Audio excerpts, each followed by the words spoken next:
The International Newsnet World Report is a national television news show available in more than 30 million homes. We broadcast daily real news the networks won't tell you.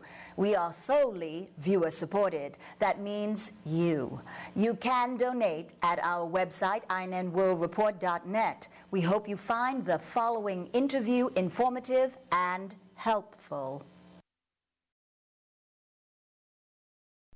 As the neocons took over the White House, the theocons may have taken over the U.S. military. The holy war and clash of civilizations that many say has been fueled by radical Islam, others think may also be fueled by the evangelical Christian movement in America. The belief of salvation through Jesus Christ alone has not only been used as a motivation to fight our enemies who believe in a lesser God, but has also successfully blocked all other religious views from a place within our military training system. With God on our side is the story of one man's fight to restore separation of church and state in the United States military.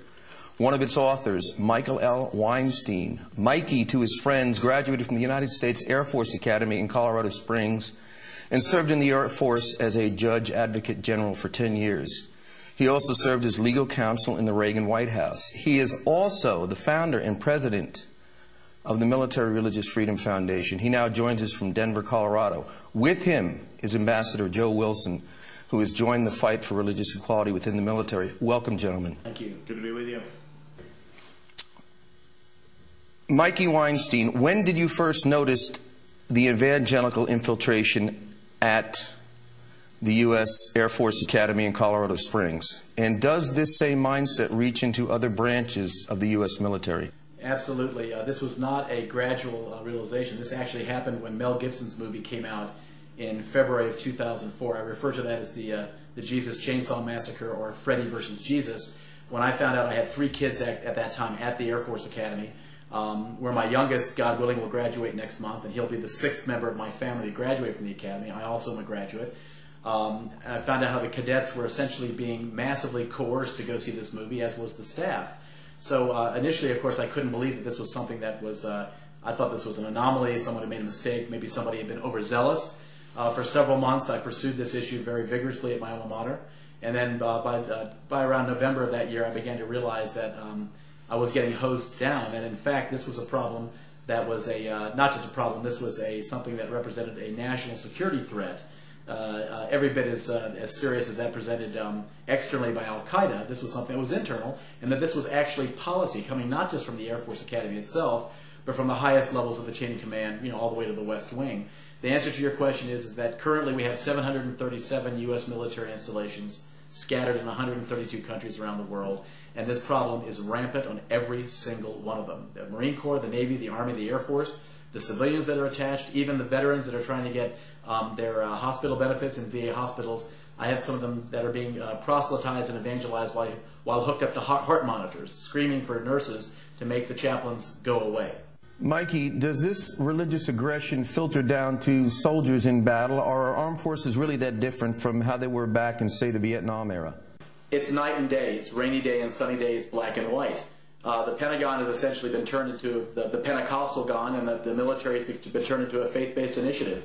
We've had over 4,000 members of the, I should say, noble and honorable members of the U.S. Marine Corps, Navy, Army, and Air Force reach out to us. Many of them in the war zone with stories that are just shocking. 96% of the tormentees that are coming to us are Christians, roughly 3/4 traditional Protestants, Lutherans, Presbyterians, Episcopalians, Methodists, Assemblies of God, even Baptists. The other 1/4 are generally Roman Catholic, which leaves the other 4 or 5% to be the well-known minority faith, Judaism, Muslim members of the military, Hindu, Buddhist, Confucius, Jain, Wiccan, atheist, agnostic. But this is basically a particular subset of evangelical Christianity that's known as Dominionism. Dominionist evangelical Christians praying in the main, P-R-A-Y and P-R-E-Y, on non-evangelical Christians, telling them, you know what, you're not Christian enough. And as a result, you're going to burn eternally in the fires of hell along with the Jews. You tried to bring this up the chain of command through your connections within the military at the Academy. What kind of obstacles did you run into as you began this, at first believing that it might be a problem easily solved? I couldn't imagine that this would not be something, that this was clearly an anomaly. It would be no problem. And then I began to see the unbelievable stonewalling with the generals and the senior political people. And I guess it kind of reached its fever pitch on Tuesday, July 12th, 2005, when on the front page of the newspaper that is most despised and reviled by the Pentagon, which would be the New York Times, the number 2 ranking chaplain among the several thousand in the U.S. Air Force, Brigadier General Cecil R. Richardson, made the amazing statement, again on the front page of the New York Times, that it was now the Air Force's official policy to, quote, reserve its right to evangelize anyone that it determines to be, quote, unchurched. I could not believe it. I thought that there'd be an immediate retraction. For 88 days, I fought it in the media, radio, TV, op-eds, print. And on the 89th day, I sued the Air Force. On page 121 of the book, you talk about a better warrior, suggesting mandatory religious conversion, and then you actually make a comparison to jihadists. Is this a change in your thinking from when you first started this battle, to finally come to make a comparison like this? It's been astonishing for me to have to realize this. This has been something that was like being hit in the face with a baseball bat.